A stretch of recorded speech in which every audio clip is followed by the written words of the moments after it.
Robotaxis, Gen AI, future procurement. We're obviously well on the way there. And to prove it, Mr. Webb, where are you? I'd like to invite Mark Webb, Future Purchasing, to come and give us an insight on actually what's our start point today and what does it look like? Thank you. So yeah, probably you're going to see some stats which bring us back to a baseline that may not be as ambitious as we just heard. But I'm going to share some stats with you from the 2024 survey that we've done and the report that's going to be released next week. We're just in the process of finalizing a few case studies that need approvals. But the data, this is the sixth time we've done this, and the reason we started doing it with Henley Business School was that we'd encountered quite a few clients of ours that had been really successful with category management and made the value sort of contribution they expected. And they'd really done some neat practices. And there were other people we thought who just basically threw out a toolkit and training and hoped some miracle was going to occur with their teams. So we wanted to find the practices that really made a difference. We wanted to see the incremental value that those people obtained. And we wanted to make it into a more of a structured and repeatable operating model. So that was the reason for it. Just some background around us. We're 21 years that we've been doing this, and we've done more than 100 implementations of category management. So we have seen a lot of attempts, shall we say. So the structure that we used, and I shared this last year, but it was 2022 data, but the same structure exists. We put it together using the Galbraith STAR model. We replaced something on incentivization with something around stakeholder engagement, because it's much more important, and we put incentivization into Catman strategy. But in essence, there's a number of interplay between the factors here, and they are all important in some way. And so many times we've seen people say, well, I've got an op model. Well, you haven't. What they've actually done is do an organization structure, and they haven't considered all of the other factors and how the targets that you set at the top for strategy creation, value delivery are really important. And all the other pieces, they all interact with each other. So this is what we've used, and you'll see that the structure of the report is the same. So the first thing we did, and we did this with Mark Day from Henley Business School, what he did was analyze all of the respondents and rank them, and then put them into three groups: the leaders, the starters at the other end, and the improvers in the middle. The proportions are pretty similar to what we saw last time. The leaders have increased actually from 5% last time. But then what we've done is use that segmentation to look at the actual answers that we've got from each of the different maturity groups, which these are. And then you can see which practices the leaders are actually using, and you can see they're much more predominant in certain areas. So some key takeaways from this. The first thing is there's loads of value still available. 68% when you combine different types of value, which we'll look at in a second. But some key things I thought I'd like to share. 86% of stakeholders on the top right there, they don't understand their role in category management. And that leads probably to the next one is that, sorry, I've taken it out, but there's actually one about 11% of respondents say they get enough time from category managers to do category management. 11%. So we're not getting all of those ideas, that cross-functional working, because we're not getting their engagement at the top end of this.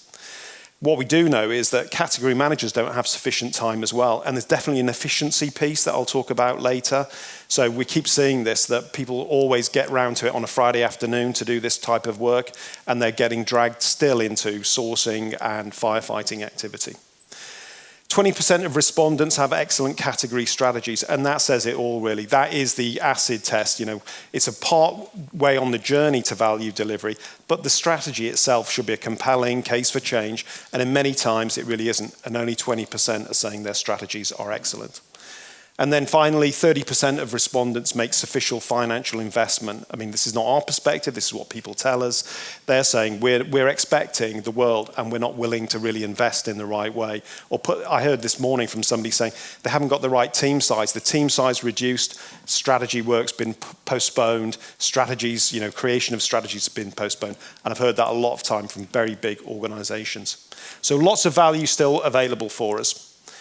In terms of the way that we've segmented value, we've done it in 3 ways. The top one there, revenue and stakeholder value, is things like access to proprietary technology, speed to market, especially in things like pharma, very important, and operational performance of end outcomes. And you can see the results there. When we asked people, of the available value of this type, how much do you get? Starters, 27%. Leaders and improvers, very close, around about double, slightly less, but 40 and 45%.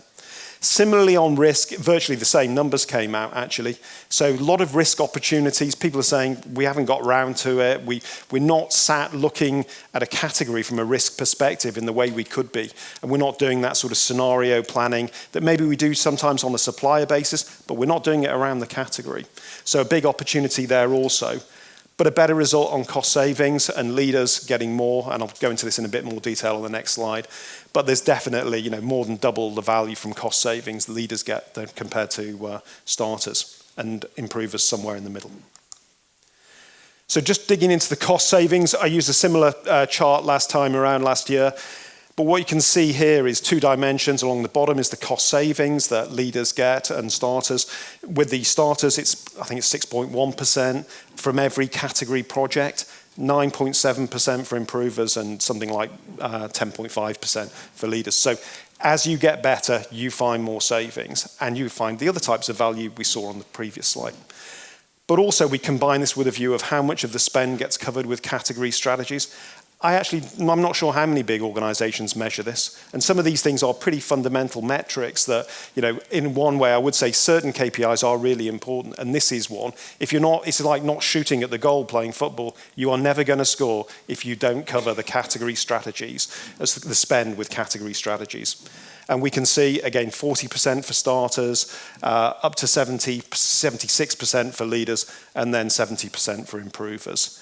But what we also did was ask people, well, what do you think the art of the possible is? And in terms of savings, they said they could generate, if everything was optimized, another 4.5%, something like that, 4.3%. And we think, 80% of the spend is what we've seen many organizations operating at a very high level achieve. They wouldn't go beyond that probably, but that seems like a reasonable number. And what you can do if you put €1 billion, dollars, whatever, spend through it, you get 26 million versus 68 versus 80 versus 118, which is how we calculated what the potential benefit is. But even going from a starter to an improver is going to make a massive difference in terms of value delivery.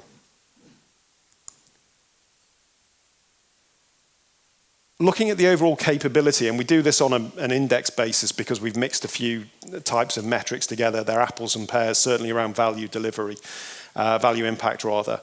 But starters way behind the other 2 players, but lots of potential as well for leaders. And what I'll show you now is one of the areas we dip down into in much more detail in the research, and there's 60 questions in total across all of these different dimensions. But if we look at one of them in more detail, this is the breakdown on process and technology. And particularly, I wanted to show up a couple of areas that are relevant here. But you can see what I did was take the leaders and show their scores, but also then we averaged out all of the other responses just to make it more clear where some of the gaps were. And again, we've done this with all of the dimensions. But you can see down at the bottom, Catman process is digitalized. It's about 50% for leaders now, is what they report, but 16% is the average. And then for the use of AI, quite low, 20% for leaders and 8% on average. So plenty of potential to do more in this space. Something we looked at more this time than last time round was the efficiency. Because a lot of clients are saying to us, well, if we implement category management, will we reduce the size of the team? And maybe is the answer to that, because the group in the middle sort of give us, and this has always happened, give us a little bit of a different view. The metrics we looked at, spend per supplier, you can see starters there, 210,000 euros per supplier.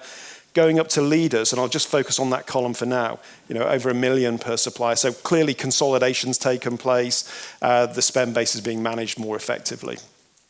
And you would argue the leaders 80% more efficient than starters. Looking at the next one down, the size of the procurement team and dividing the total spend by the size of the procurement team, this was an interesting one for us. going from starters at 34 million per member of the procurement team and leaders at 76. So that's an efficiency improvement of 55%. And what it effectively means is they're doing their procurement with 55% fewer resources compared to starters. So there's clearly an efficiency jump. And when you look at the next one down, that's about category managers. Again, we knew the proportions of category managers, much higher, 46% in leaders compared to starters and improvers actually, which was about 35%, something like that. But you can see there's a 40% efficiency improvement going to a leader status. And finally, the one that we also thought we'd throw in was the view of how long it takes to create and implement category strategies. And this is definitely an area for digitization. 43 weeks, 38 weeks. By the time you've written it, it's out of date. And that is the thing that people constantly tell us. And it's what gets stakeholders really annoyed, is that this takes too long and we're not moving at the right speed, especially in fast-moving markets.